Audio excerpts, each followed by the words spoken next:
se mit à pleurer et dit à Rasulallah de continuer sans lui.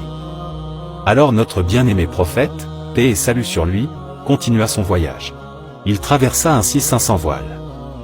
Et la distance entre chaque voile était de 500 ans. La lumière devenait de plus en plus puissante, tellement puissante que notre cher prophète en était dépassé. Alors, il ferma les yeux. Il dit qu'à ce moment, c'est son cœur qui contemplait la lumière. Ce fit ainsi, jusqu'à ce qu'il atteigne la destination finale. Il n'y avait rien. Rien sauf Allah et son prophète. Quelle sensation cela doit-il procurer? Et bien sûr, Allah n'est pas un être physique. Le prophète fondait en sa présence. Il voyait avec son cœur. Il s'approcha.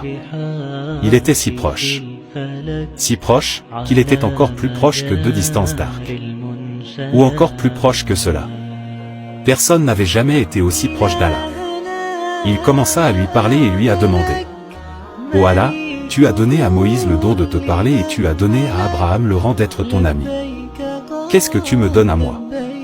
Et Allah parle ici directement à Muhammad et dit: « Je te parle comme j'ai parlé à Moïse, et je t'ai pris comme ami, comme j'ai pris Abraham comme ami. Mais ce que je vais te donner, je ne l'ai donné à aucun autre prophète avant toi. Je t'ai donné la Fatiha et je t'ai donné la fin de ce livre. Ce Saint-Coran que personne n'a jamais reçu dans le plus grand des miracles. Et je t'ai donné la terre, et que tes descendants également te suivent. » Puis, Muhammad vit 12 lumières, sur le trône d'Allah. Il commença à poser des questions sur ces lumières. Allah lui parla alors de ces lumières. Ces lumières qui étaient celles de l'imam al-Mahdi.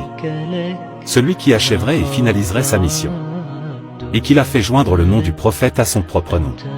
Ana al-Mahmoud, wa anta Muhammad, wa shaqaqtu ismaka min ismik. Ton nom et mon nom ont toujours été ensemble. Et ton nom vient du mien. Chaque fois que je suis glorifié, tu le es aussi. Et lorsque quelqu'un prononce la shahada, il ne le fait pas sans prononcer aussi ton nom. Et le prophète, paix et salut, dit qu'Allah lui a révélé des choses qu'il ne peut pas dire. Après cela, il revint à la dimension de la terre. Il monta alors sur Al-Bourak et revint à la Mecque, de retour dans la maison de sa tante Oumani. C'est la fin de ce récit du voyage nocturne. Que la paix soit sur notre bien-aimé et notre guide.